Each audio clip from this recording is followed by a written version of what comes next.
Hello friends, welcome to HRIQ education. दोस्तों, कैसे हैं आप लोग? आई होप कि आप बहुत ही अच्छे होंगे। साथ ही साथ आपकी तैयारी भी बहुत ही अच्छी तरीके से चल रहा होगा। दोस्तों, आज हम जो फ्री कोर्स चला रहे हैं इसका क्लास 3 है, थर्ड क्लास आज है। तो आज हम पढ़ेंगे फंक्शंस ऑफ मैनेजमेंट का पार्ट 1। क्योंकि फंक्शंस को क्लासीफाई किया हुआ है तो आधा पार्ट हम आज पढ़ेंगे और बाकी आधा पार्ट मैं नेक्स्ट वीडियो में आपको प्रोवाइड कर दूंगा। तो दोस्तों, ये जो वीडियो है ये आपका UGC नेट कोड 55 जो कि है आपका लेबर वेलफेयर, उसके लिए ये हेल्पफुल रहेगा। साथ ही साथ अगर कोई PSU का HR एग्ज़ाम दे रहे हैं उसके लिए भी ये वीडियो बहुत ही हेल्पफुल रहने वाला है। और भी कोई MBA का HR का एग्ज़ाम अगर कोई भी दे रहे हैं उसके लिए भी ये वीडियो हेल्पफुल रहने वाला है। तो दोस्तों, आप मुझसे जुड़ सकते हैं। मेरा नाम है SR साहू। ये है मेरा फेसबुक पेज, ये है मेरा ट्विटर हैंडल और ये जो सबसे इम्पोर्टेंट है टेलीग्राम ग्रुप। आप इसको जल्द से जल्द ज्वाइन कीजिए। इसमें मैं आपको प्रोवाइड करूँगा PDF, जो भी है मेरा MCQs का PDF प्रोवाइड करूँगा। साथ ही साथ जो मैं लेबर वेलफेयर का डालता हूँ कंपैरेटिव स्टडीज़, उसका भी PDF मैं यहाँ पे प्रोवाइड कर दूँगा। और साथ ही साथ यहाँ पे मैं क्विज़ भी डाल रहा हूँ, ठीक है। तो ये ग्रुप को आप जल्द से जल्द ज्वाइन कीजिए। तो दोस्तों, आइए शुरू करते हैं आज का लेक्चर जो है हमारा फंक्शंस ऑफ मैनेजमेंट। तो ये जो डायग्राम है इसका आप स्क्रीनशॉट रख लीजिए या फिर पेन एंड पेपर से ये डायग्राम बना दीजिए पॉज करके वीडियो को, ठीक है। समझ के ठीक से अंडरस्टैंडिंग से वीडियो को देखिए एंड तक, ताकि आपको फंक्शंस ऑफ मैनेजमेंट का पूरा जानकारी आ जाए। क्योंकि यहाँ से एग्ज़ाम में क्वेश्चन, हर एग्ज़ाम में आपका HR का जो भी एग्ज़ाम होता है फंक्शंस ऑफ मैनेजमेंट पे क्वेश्चन बनता है, आपका ज़रूर बनता है, ठीक है। तो चलिए शुरू करते हैं। फंक्शंस ऑफ मैनेजमेंट, जो मैनेजमेंट का फंक्शन है हमारा स्पेशली 2 कैटेगरी में डिवाइड किया गया है। एक है आपका मैनेजरियल फंक्शन, दूसरा है आपका ऑपरेटिव फंक्शंस।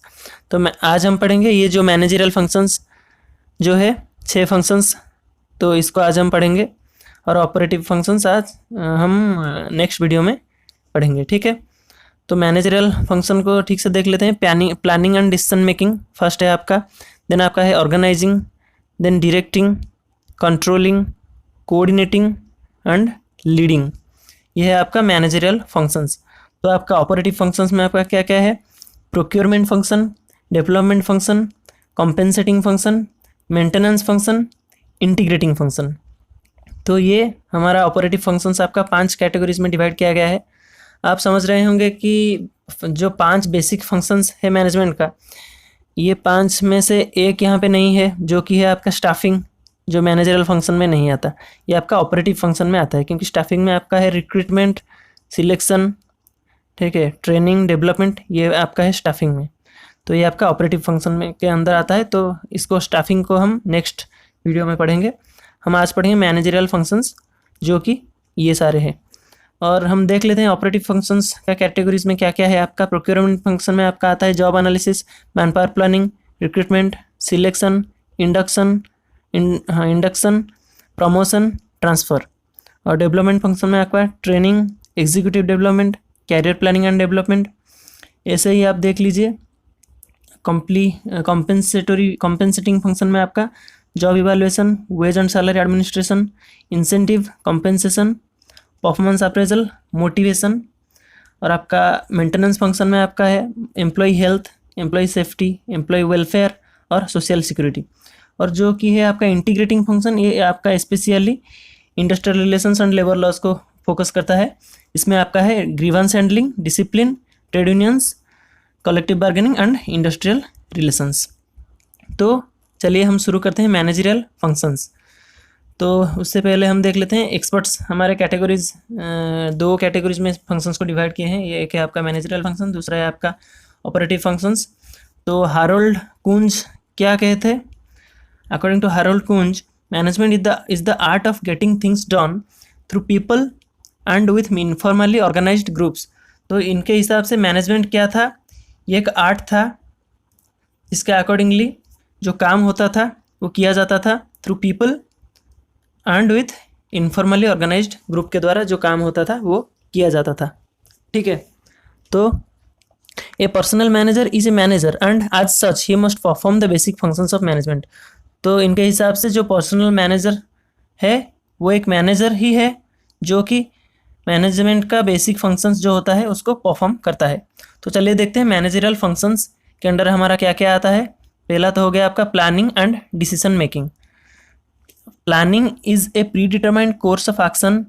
तो प्लानिंग आपका है pre determined course of action, इसको पहले ही डिटरमाइंड किया जाता है एक्शन से पहले। Which determines the plans, strategies, policies, programmes, procedures and standard needs to accomplish the desired organisational objectives. तो प्लानिंग में आपका लास्ट एम आपका क्या है, ऑर्गेनाइजेशनल ऑब्जेक्टिव को अकम्प्लिश करना। तो किस किस थ्रू ये होता है, प्लान करना पड़ता है, कुछ स्ट्रैटेजी फॉर्म करना पड़ता है, पॉलिसीज़ भी फॉर्म करना पड़ता है, और उसके अकॉर्डिंगली प्रोग्राम भी बनाना पड़ता है, और एक प्रोसीजर को फॉलो करना पड़ता है आपको, और जो भी स्टैंडर्ड नीड्स है वो सब आपको फॉलो करना पड़ता है आपका ऑर्गेनाइजेशनल ऑब्जेक्टिव्स को अकम्प्लिश करने के लिए।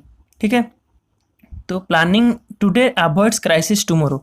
आप अगर आज प्लानिंग करोगे तो वो आपका फ्यूचर में जो क्राइसिस आने वाला क्राइसिस है उसको वो अवॉइड कर देगा, उसको वो टाल देगा। ठीक है, the two most important features of planning are, planning का दो सबसे महत्वपूर्ण फीचर्स है आपका रिसर्च एंड फोरकास्टिंग। तो ये दोनों प्लानिंग का हिस्सा है, ये दोनों इंटरलिंक्ड भी है।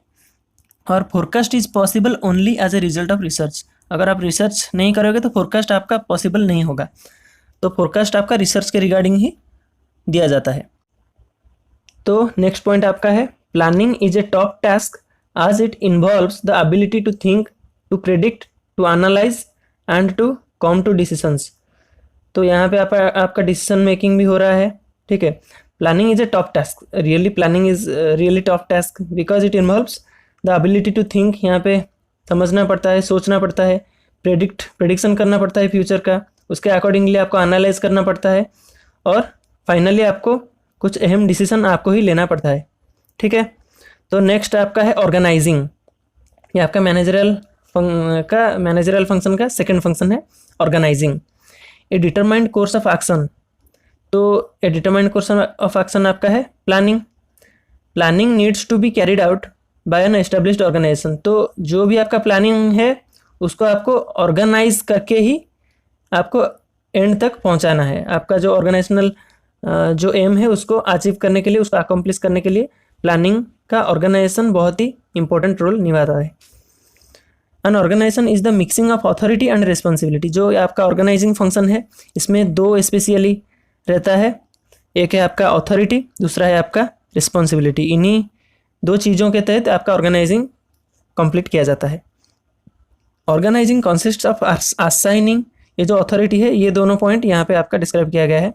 Organising consist of assigning of specific functions to designated persons or departments with authority to have them carried out and also their accountability to management for the results obtained।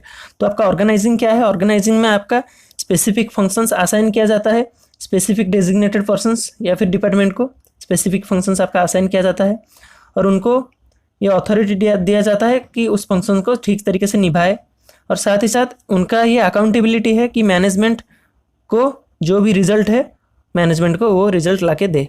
ठीक है, वो लोग जो अकाउंटेबल भी वो होते हैं।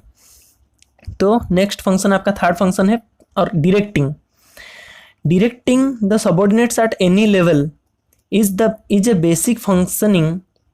यहाँ पे फंक्शनिंग लिखा है NCTIONING, फंक्शनिंग यहाँ पे लिखा है ऑफ द मैनेजरियल पर्सनल। तो यहाँ पे डायरेक्टिंग द सबऑर्डिनेट, डायरेक्शन आपको किसको दिया जाता है, सबऑर्डिनेट्स को दिया जाता है एट एनी लेवल। यहाँ पे हर लेवल पे डायरेक्शन काम करता है। ये एक बेसिक फंक्शन है मैनेजरियल पर्सनल का। Directing is involved with getting persons together. तो डायरेक्टिंग क्या है, ये पर्सन्स को एक साथ बांध के रखता है, and asking them to work willingly. ये उनको बोलता है कि आप अपने हिसाब से अपने हर दम लगा के आप काम कीजिए। ठीक है, और इफ़ेक्टिवली भी अपना कंट्रीब्यूशन दीजिए ताकि जो ऑर्गेनाइजेशन का गोल हो वो अचीव हो सके। ठीक है, it involves both dissemination of orders with the departments और units and acceptance and execution of this orders. तो इसमें क्या इन्वॉल्व होता है, dissemination of orders. Dissemination of orders means distribution of orders quickly. तो ये डिपार्टमेंट या फिर यूनिट्स में ऑर्डर्स को क्विकली डिस्ट्रीब्यूट करता है। उसके बाद ऑर्डर को एक्सेप्ट भी किया जाता है, सिर्फ डिस्ट्रीब्यूशन नहीं, उसको एक्सेप्ट भी करना चाहिए। तो ऑर्डर का एक्सेप्टेंस बहुत ज़रूरी है, और ऑर्डर को एक्सेप्ट किया जाता है, उसके बाद उसका एग्जीक्यूशन किया जाता है। ठीक है, तो नेक्स्ट है आपका the decisions are taken by the top management but only after consulting with the personnel department. तो ये जो डिसीजन होता है ये टॉप मैनेजमेंट लेता है, पर इसको पर्सनल डिपार्टमेंट के साथ कंसल्ट करना चाहिए। पहले ये कंसल्ट करता है, उसके बाद डिसीजन लेता है। तो नेक्स्ट हम देखेंगे कंट्रोलिंग। ये है आपका fourth function. Controlling is the act of checking, regulating and verifying whether everything is occurring according to the plan adopted. तो ये जो कंट्रोलिंग है ये एक एक्ट है जिसके थ्रू हम चेक करते हैं या फिर रेगुलेट करते हैं या फिर वेरीफाई करते हैं जो भी प्लान पहले किया गया है उसके हिसाब से, जो भी प्लान पहले अडॉप्ट किया गया है उसके हिसाब से काम हो रहा है या नहीं, जो भी इंस्ट्रक्शन दिया गया है, इशू किया गया है, उसके हिसाब से काम हो रहा है या नहीं, या फिर जो भी प्रिंसिपल्स यहाँ पे एस्टेब्लिश किए गए हैं उसके हिसाब से आपका काम हो रहा है या नहीं। इसको हम कंट्रोलिंग बोलेंगे। It is greatly concerned with actions and remedial actions. इसमें एक्शन होता है, उसके बाद रिमेडियल एक्शंस भी किया जाता है अगर जरूरी होता है। It is through control that actions and operations are adjusted to predetermined standards. तो ये कंट्रोलिंग ही एक प्रोसेस है जहाँ पे जो एक्शंस एंड ऑपरेशंस जो होता है, जो भी काम यहाँ पे किया जाता है उसको हम एडजस्ट कर सकते हैं, कंट्रोल कर सकते हैं। कंट्रोल मतलब एडजस्ट करना। टू प्री डिटरमाइंड स्टैंडर्ड, पहले से जो भी स्टैंडर्ड डिटरमाइन किया गया है उसके हिसाब से, जो भी बेंचमार्क सेट किया गया है उसके हिसाब से हम इसको जो एक्शंस या फिर जो भी काम है उसको हम एडजस्ट कर सकते हैं थ्रू कंट्रोलिंग। ठीक है, ये हो गया आपका चौथा फंक्शन। तो बाकी दो फंक्शन अभी बाकी है। नेक्स्ट है आपका कोऑर्डिनेटिंग। यह है आपका पांचवा function. Coordinating refers to balancing timing and integrating activities in an organisation so that a unit of action pursuit of a common purpose is achieved। तो ये कोऑर्डिनेटिंग क्या होता है, यहाँ पे बैलेंस किया जाता है जो भी आपका टाइमिंग एक्टिविटीज़ का जो भी है उसको हम बैलेंस करके आपस में कोऑर्डिनेशन रख के हम करते हैं एक ऑर्गेनाइजेशन में। क्योंकि हमको जो भी आपका अचीव करना होता है पर्पस, जो भी ऑर्गेनाइजेशन का कॉमन गोल होता है उसको हमको अचीव करना है, उसी हिसाब से हम कोऑर्डिनेशन बना के टाइमिंग या फिर जो भी एक्टिविटीज़ है उसका टाइमिंग हम बरकरार रखे, कोऑर्डिनेशन बना के उस ऑर्गेनाइजेशन का मेन एम जो कॉमन पर्पस होता है उसको अचीव करने के लिए कोऑर्डिनेशन बहुत ही ज़रूरी है। It takes place at all levels. ये सारे लेवल पे काम करता है, अपर लेवल, मिडिल लेवल और लोअर सुपरवाइजरी लेवल या फिर एम्प्लॉय लेवल पे भी ये काम करता है। It is the duty and responsibility of the personnel interpreting and reviewing personnel policies, practices and programmes. यहाँ पे क्या होता है, यहाँ पे जो पर्सनल्स होते हैं उनका ये ड्यूटी या फिर रिस्पॉन्सिबिलिटी है ये देखे जाके रिव्यू करे पर्सनल पॉलिसीज या फिर प्रैक्टिस जो भी है वो ठीक तरीके से यहाँ पे किया जाता है या नहीं। ठीक है, तो ये हो गया आपका कोऑर्डिनेटिंग। अभी आपका लास्ट फंक्शन है, ये है आपका लीडिंग। ये है आपका फाइनल मैनेजरियल फंक्शन। ठीक है, leading involves motivating employees and influencing their behaviour to achieve organisational objectives. तो यहाँ पे स्पेशली मोटिवेट किया जाता है एम्प्लॉय को, तो मोटिवेट करके उनका बिहेवियर, उनका एटीट्यूड, उनका कैरेक्टरिस्टिक्स को इन्फ्लुएंस किया जाता है। मेन एम आपका क्या है, ऑर्गेनाइजेशनल ऑब्जेक्टिव को यहाँ पे मेन एम आपका है अचीव करना। तो ये सब करने के लिए एम्प्लॉय का मोटिवेटेड होना बहुत ही ज़रूरी है। तो लीडिंग ये आपका बोलता है। It doesn't focus on tasks, ये काम पे फोकस नहीं करता, rather it focuses on managing people such as individual employees, teams and groups. ये पीपल को मैनेज करने में ज़्यादा फोकस करता है। जो भी एम्प्लॉयज़ हैं, जो भी टीम्स है, जो भी ग्रुप्स है, उनको ये मैनेज करने में लीडिंग ज़्यादा फोकस करता है। ठीक है, काम पे ज़्यादा फोकस ये नहीं करता। The managers who are successful leaders usually connect with their employees by using interpersonal skills to encourage, inspire and motivate team members to give their best. जो भी आपका सक्सेसफुल मैनेजर्स होते हैं, जो कि आपका सक्सेसफुल लीडर्स हैं, क्योंकि सारे मैनेजर्स तो लीडर्स नहीं होते। ठीक है, जो भी आपका मैनेजर्स जो सक्सेसफुल लीडर्स हैं उनका काम क्या है, स्पेशली वो एम्प्लॉय के साथ कैसे कनेक्ट करते हैं, उनको इनकरेज करते हैं। वो जो मैनेजर्स का ये स्किल है, इंटरपर्सनल स्किल है, उनको इनकरेज करते हैं, इंस्पायर करते हैं और मोटिवेट करते हैं। जो टीम मेंबर्स हैं वो उनका बेस्ट देने के लिए वो उनको मोटिवेट करते हैं। इसी हिसाब से ये एम्प्लॉय के साथ जुड़े रहते हैं। ठीक है। It is thus verified that all leaders are not managers but all leaders are managers but all managers are not leaders।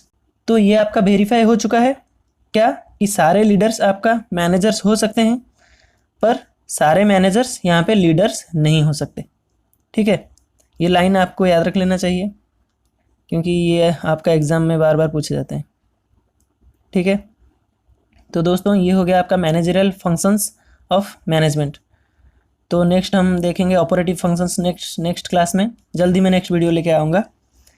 तब तक खुश रहिए, बिंदास रहिए और अपना प्रिपरेशन जारी रखिए। Thank you.